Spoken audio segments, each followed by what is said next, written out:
And in Chicago, more than 1 million sing and dance in the streets in the biggest celebration the Windy City has ever seen.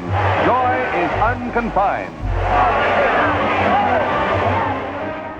History is often painted in absolute colours, black and white, good against evil. But memories of those events act as a deceptive sculptor. It slowly chisels away the uncomfortable details of the past until only the heroes remain.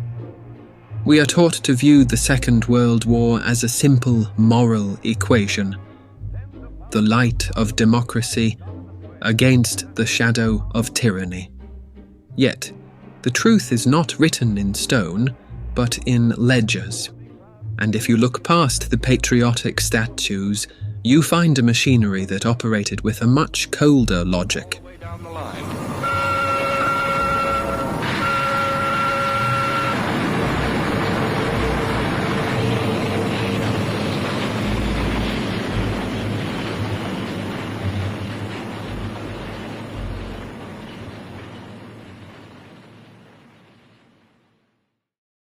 In the twilight of the 1930s, the American industry was starving.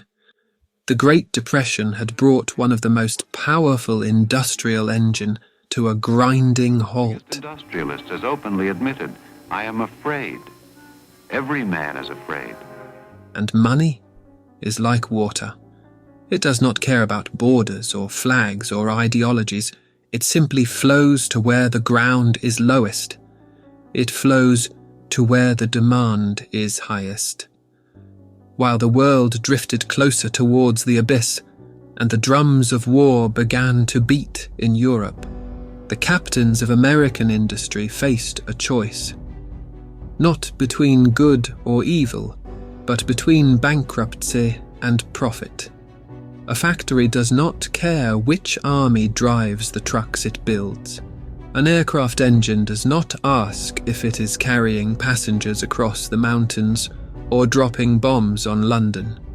To the executives in the boardroom, the rise of the Third Reich was not a threat, but a possible market opportunity.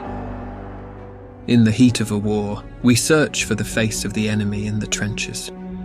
But more often than not, the most dangerous betrayals don't happen on the battlefield.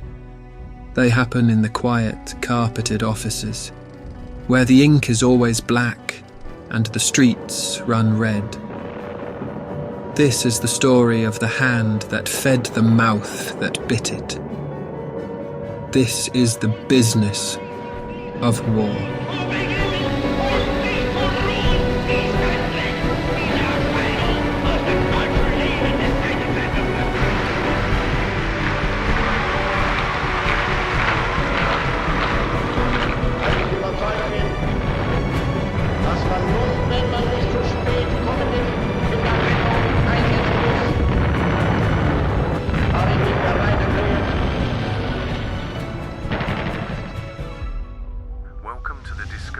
Series.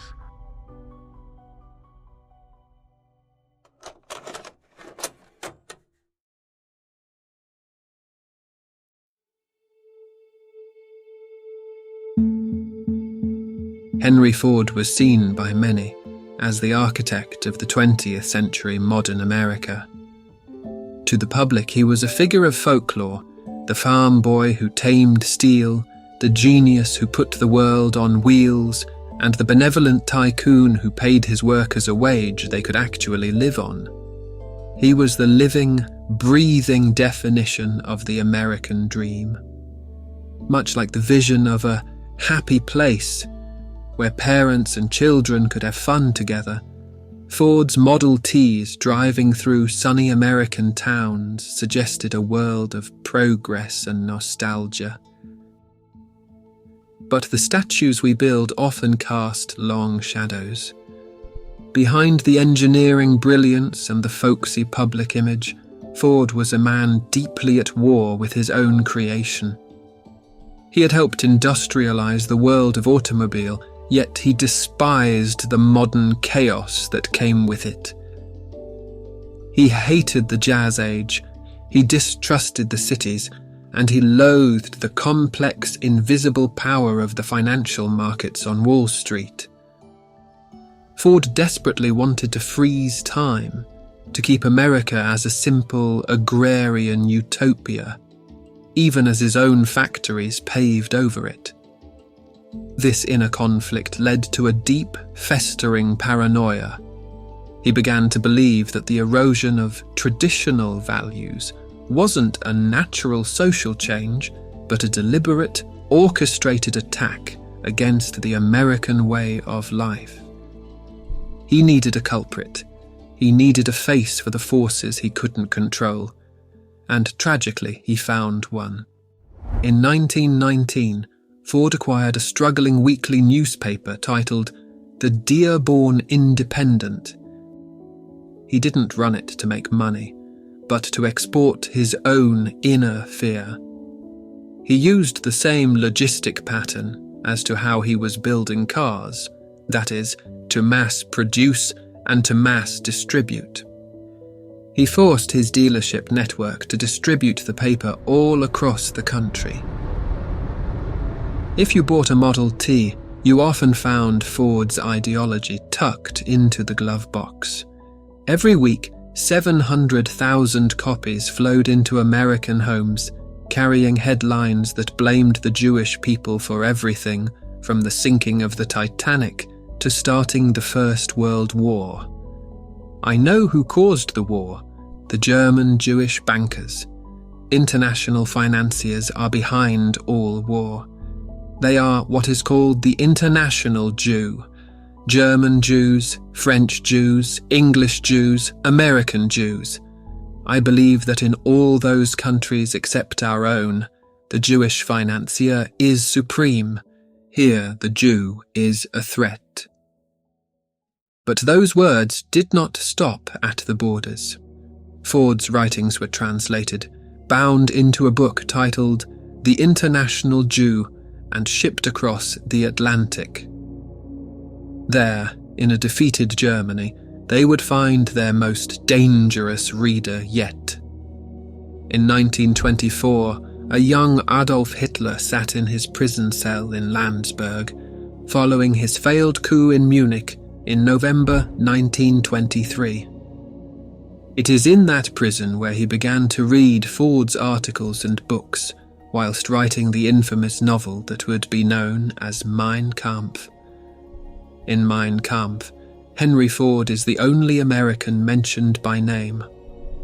Every year they manage to become increasingly the controlling masters of the labor power of a people, of 120 million souls. One great man, Ford, to their exasperation, still holds out independently there even now. Hitler saw him as a valuable ally. He even kept a life-sized portrait of the American tycoon next to his desk in Munich.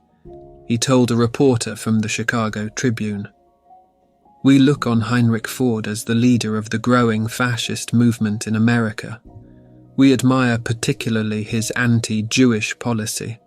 We just had his anti-Jewish articles translated." So when the Nazi Party finally seized power in 1933, they saw the Ford Motor Company as an inspiration. It is said that Hitler heavily modelled the concept of the Volkswagen, or people's car, on Ford's Model T, with the goal of bringing mass motorization to Germany, just as Ford had done in the United States. Hitler greatly admired American mass production techniques. The collaboration that followed between the two wasn't just simple business, but a personal one. In July 1938, on his 75th birthday, Ford was presented with the Grand Cross of the German Eagle. It was the highest honour the Nazi regime could bestow upon a foreigner. And as the Second World War began, the Ford Werke plant in Cologne did not shut down. Instead, it became a vital organ of the German military machine. The factory birthed the V3000, a truck powered by a classic, American-designed V8 engine. But these engines were no longer driving families across the Midwest. They were carrying the soldiers of the Nazi regime into the heart of occupied Europe. The engine of the American dream had become the horsepower of a fascist nightmare. And when the German advance stalled in the freezing mud of the Russian front, the factory adapted again. They produced the Maultier, or the mule. This was a half-track hybrid, specifically engineered to conquer the frozen terrain that had defeated armies for centuries. And here lies the grim, final irony. Henry Ford had built his legacy on the $5 day, the belief that the assembly line would liberate the working man. But in Cologne, those lines were eventually staffed by slave labourers, prisoners of the very ideology Ford had helped to validate. But if Ford provided the architectural spirit of the regime, another company would provide its industrial spine. In 1931, 2 years before Hitler assumed power, General Motors acquired full control of Opel, Germany's largest car manufacturer, to establish a major foothold in the European market. This expansion allowed General Motors to compete directly in Europe and gain top-tier engineering talent during the pre-war era. The bridge between Detroit and Berlin was built by James D. Mooney, the head of General Motors' overseas operations. Mooney was an outspoken admirer of the New Order in Europe, and on the 9th of June 1938, he would be awarded with the Order of the German Eagle First Class for his distinguished service to the Third Reich. But this service would go far beyond mere medals. Indeed, it was General Motors that had facilitated the transfer of crucial technology to the Nazis through its joint ownership of the Ethyl Gasoline Corporation, co-owned with Standard Oil of New Jersey. In 1935, this entity formed a partnership with the German chemical giant IG Farben to create Ethyl GmbH. This joint venture provided the Nazi regime with the know-how and specialized plants to manufacture tetraethyl lead, a premium gasoline booster. This chemical advantage was a tactical necessity that allowed the Luftwaffe's engines to fly faster and higher than their opponents. Captured German documents from the armaments minister, Albert Speer, later confirmed that without this transfer of technology, the 1939 invasion of Poland would have been unthinkable.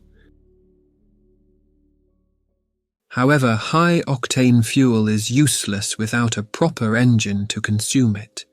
To successfully execute this lightning war, the Reich needed a vehicle as modern and aggressive as the tactic itself. The result was the Opel Blitz.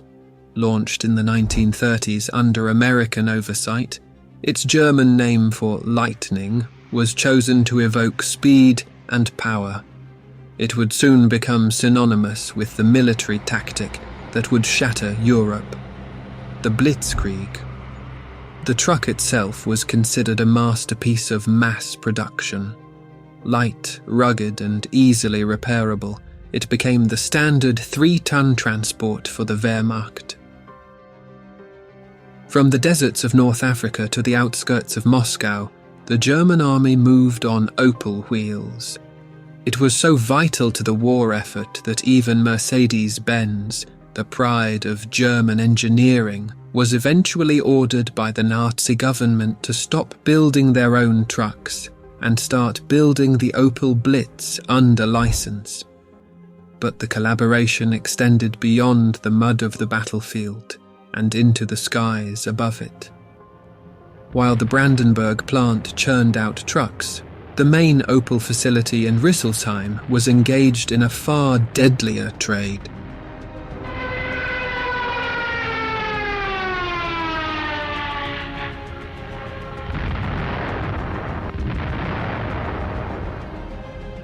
As the war intensified, the factory floor was adapted to assemble the propulsion systems for the Luftwaffe's most versatile bomber, the Junkers Ju-88.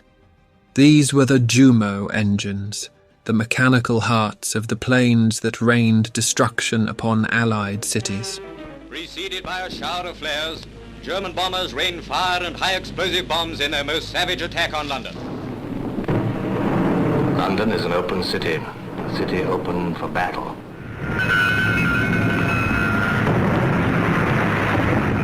Fire and flame, death and destruction. Sleep on, Mrs. Higgins. You'll need all your strength for tomorrow. This created a terrifying historical paradox. The very bombers that targeted British civilians during the Blitz from 1940 to 1941 and later American troops were powered by engines assembled in factories owned and run by General Motors. The American boardroom had achieved the ultimate hedge. They were building the bombers for the enemy, whilst building the anti-aircraft guns for the Allies. It was a coin with two heads. No matter who died on the battlefield, the corporation was destined to survive.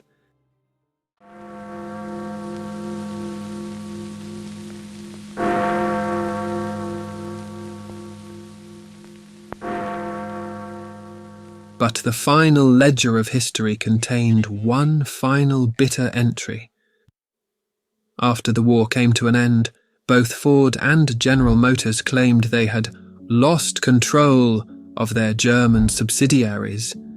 In other words, that the Nazis had hijacked their factories. But historical records suggest a different reality. For instance, the men running General Motors Opel during the height of the war were not foreigners installed by the Gestapo, but executives who had been vetted and selected by the leadership board of General Motors in Detroit. If these factories had truly been stolen and overtaken by the Nazis, they would have been written off. Instead, they were treated as protected assets. Following the Allied victory, General Motors launched a legal offensive against the United States government.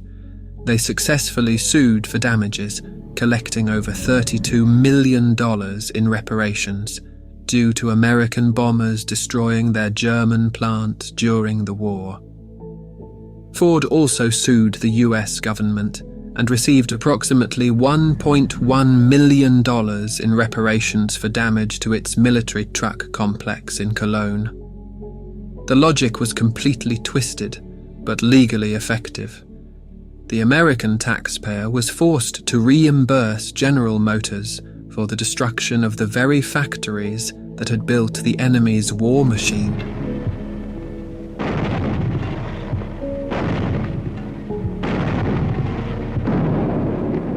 However, they wouldn't be the only ones made to pay. Nations such as the United Kingdom and Canada emerged from the war financially shattered, saddled with enormous debts to the United States for the supplies they needed to fight the Nazis through the Lend and Lease Act of 1941. The British government, for example, would not finish paying off its war loans of $3.75 billion in 1945 to the US until 2006. This is a stark revelation of priorities. Whilst European nations were fighting for their very survival and then made to pay for their decades-long debt, these American corporations had achieved the ultimate hedge. They had profited from the build-up before the war and were compensated for their own destruction. No houses were yesterday's houses.